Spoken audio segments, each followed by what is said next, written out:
మనం లాస్ట్ క్లాస్లో వర్ణపటాలు రకాల గురించి నేర్చుకున్నాం. ఈ క్లాస్లో బోర్ హైడ్రోజన్ పరమాణు నమూనా, బోర్ సోమర్ఫీల్డ్ పరమాణు నమూనాల గురించి నేర్చుకుందాం.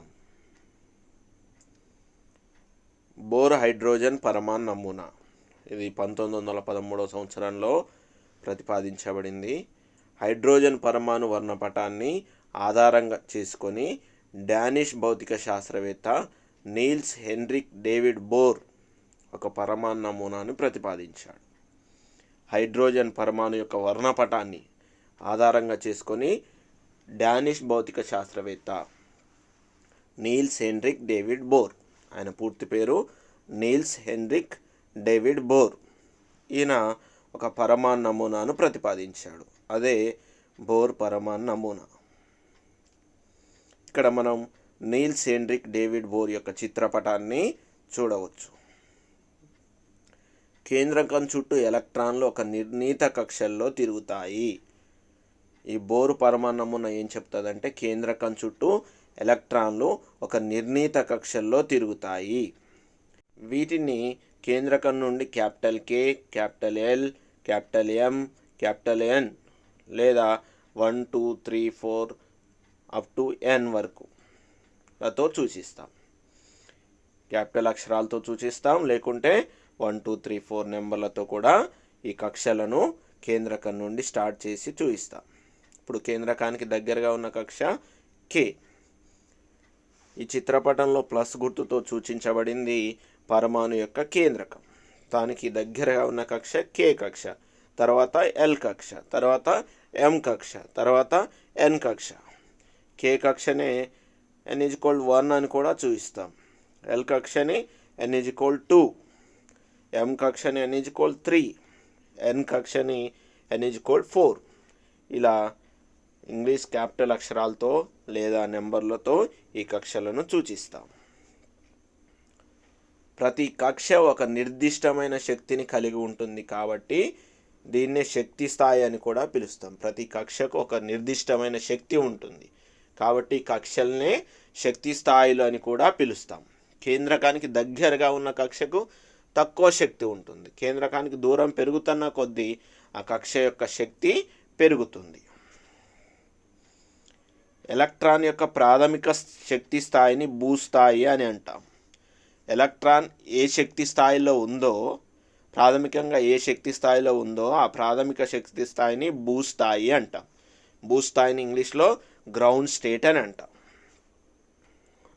ఎలక్ట్రాన్ శక్తిని గ్రహించినప్పుడు అది ఎక్కువ శక్తి స్థాయికి చేరుతుంది. ఎప్పుడైతే ఎలక్ట్రాన్కు శక్తి ఇవ్వబడుతుందో, కాంతి శక్తి కానీ ఉష్ణ శక్తి కానీ ఎలక్ట్రాన్ అనేది గ్రహించుకున్నప్పుడు, శోషించుకున్నప్పుడు అది భూస్థాయి నుండి పై స్థాయిలోకి వెళ్ళిపోతుంది. ఆ పై స్థాయిని ఉత్తేజిత స్థాయి అంటాం. ఇంగ్లీష్లో ఎగ్జైటెడ్ స్టేట్లో ఉందని అంటాం. పై స్థాయిని ఉత్తేజిత స్థాయి అంటాం. కింది స్థాయిని భూస్థాయి, ప్రాథమిక స్థాయినే భూస్థాయి అని అంటాం. ఇక్కడ మనం చూడవచ్చు గ్రౌండ్ స్టేట్ అని ఉంది, అది భూస్థాయి. భూస్థాయిలో 2 ఎలక్ట్రాన్లు ఉన్నవి, ఒకటి పై దిశలో, ఒకటి కింది దిశ. ఇక్కడ చిన్న బాణం గుర్తులు ఎలక్ట్రాన్లను చూపిస్తాయి. ఇక్కడ 2 ఎలక్ట్రాన్లు ఉన్నవి. అయితే hν అనేది వాటికి శక్తి ఇచ్చినప్పుడు, అది కాంతి శక్తి కావచ్చు, ఉష్ణ శక్తి కావచ్చు, శక్తి ఇచ్చినప్పుడు కింది స్థాయిలో ఉన్న ఒక ఎలక్ట్రాన్ పై స్థాయిలోకి వెళ్ళింది. పై స్థాయిని ఉత్తేజిత స్థాయి అంటాం. ఉదాహరణకి K కర్పరంలో ఉన్న ఒక ఎలక్ట్రాన్ L కర్పరంలోకి, పై కర్పరంలోకి పోయిందంటే అది ఉత్తేజిత స్థాయిలోకి వెళ్ళింది. అలాగే K కర్పరంలో ఉన్న ఎలక్ట్రాన్ M కర్పరంలోకి, N కర్పరంలోకి వెళ్ళిందంటే పై స్థాయిలోకి వెళ్తే ఉత్తేజిత స్థాయిలో ఉన్నట్టు.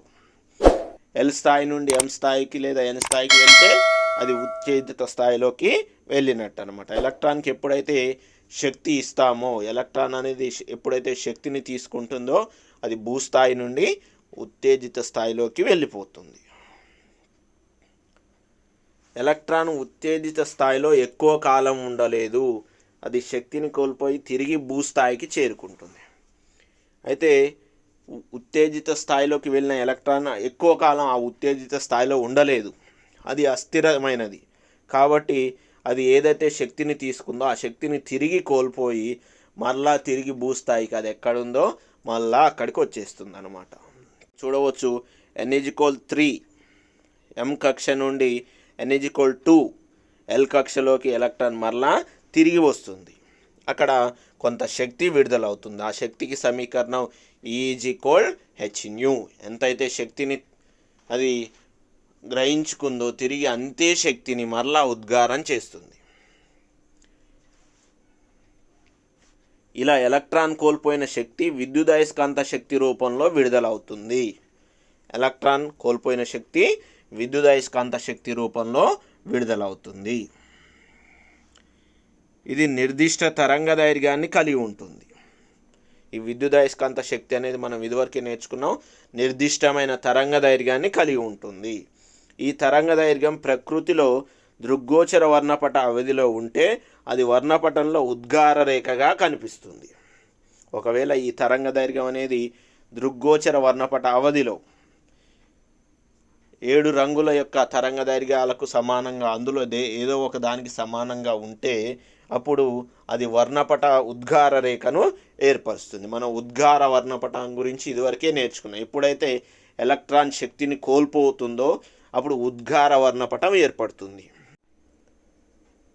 ఉద్గార వర్ణపటంలో నల్లని తెరపై ప్రకాశవంతమైన రేఖలు ఏర్పడతాయని మనం ఇదివరకే నేర్చుకున్నాం. ఇక్కడ హైడ్రోజన్ యొక్క ఉద్గార వర్ణపటాన్ని మనం పరిశీలించవచ్చు. నల్లని తెరపై ప్రకాశవంతమైన రేఖలు ఏర్పడ్డాయి. ఎప్పుడైతే ఎలక్ట్రాన్లు శక్తిని ఉద్గారం చేసి ఉత్తేజిత స్థాయి నుండి తిరిగి భూస్థాయికి వస్తాయో అప్పుడు ఉద్గార వర్ణపటం ఏర్పడుతుంది.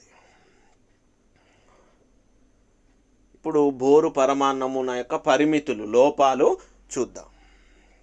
బోరు పరమాణు నమూనా ఏక ఎలక్ట్రాన్ వ్యవస్థకు మాత్రమే వర్తిస్తుంది. ఉదాహరణకి hydrogen, helium plus, lithium +2, beryllium +3. Bore పరమాణు నమూనా అనేది ఏక ఎలక్ట్రాన్ అంటే ఒకే ఎలక్ట్రాన్ ఉన్న వ్యవస్థకు మాత్రమే. హైడ్రోజన్లో ఒకే ఎలక్ట్రాన్ ఉంటుంది, హీలియంలో 2 ఎలక్ట్రాన్లు ఉంటాయి. హీలియం ప్లస్ అంటే అర్థమైంది, ఒక ఎలక్ట్రాన్ కోల్పోయింది. 2 ఎలక్ట్రాన్లలో ఒక ఎలక్ట్రాన్ కోల్పోతే అంటే హీలియం ప్లస్లో ఒకే ఎలక్ట్రాన్ ఉంటుంది. లిథియం పరమాణు సంఖ్య 3 అంటే లిథియంలో 3 ఎలక్ట్రాన్లు ఉంటాయి. లిథియం +2 అంటే 3లో నుంచి 2 ఎలక్ట్రాన్లను కోల్పోయింది అంటే ఒకే ఎలక్ట్రాన్. లిథియం +2లో ఒకే ఎలక్ట్రాన్ ఉంటుంది. బెరీలియం పరమాణు సంఖ్య 4 అంటే బెరీలియంలో 4 ఎలక్ట్రాన్లు ఉంటాయి. బెరీలియం +3 అంటే 3 ఎలక్ట్రాన్లను కోల్పోయింది అంటే బెరీలియం +3లో ఒకే ఎలక్ట్రాన్ ఉంటుంది. ఇలా ఒకే ఎలక్ట్రాన్ కలిగిన వ్యవస్థకు మాత్రమే బోరు పరమాణు నమూనా వర్తిస్తుంది. అయితే హైడ్రోజన్ రేఖా వర్ణపటాన్ని అధిక సామర్థ్యం గల వర్ణపట దర్శినితో పరిశీలించినప్పుడు కొన్ని ఉపరేఖల సమూహాలు కనిపించాయి. హైడ్రోజన్ వర్ణపటాన్ని అధిక సామర్థ్యం ఎక్కువ పవర్ఫుల్ యొక్క వర్ణపట దర్శినితో పరిశీలించినప్పుడు ఆ రేఖా వర్ణపటంలో మళ్ళీ ఆ రేఖలు అనేవి చిన్న చిన్న ఉపరేఖలుగా విడిపోయాయి. ఈ రేఖలు మళ్ళీ ఉపరేఖలుగా ఎందుకు విడిపోతాయి అనేది బోరు పరమాణు నమూనా వివరించలేకపోయింది. బోర్ 1922లో భౌతిక శాస్త్రంలో నోబెల్ బహుమతి అందుకున్నాడు. బోర్ చేసిన కృషికి గాను ఆయన 1922 సంవత్సరంలో భౌతిక శాస్త్రంలో నోబెల్ బహుమతి అందుకున్నాడు. తర్వాత ఇప్పుడు బోర్ సోమర్ఫెల్డ్ పరమాణు నమూనాను నేర్చుకుందాం. రేఖా వర్ణపటంలో రేఖలు ఉపరేఖలుగా విడిపోవటాన్ని విశదీకరించేందుకు బోరు నమూనాను స్వల్పంగా ఆధునీకరించాడు.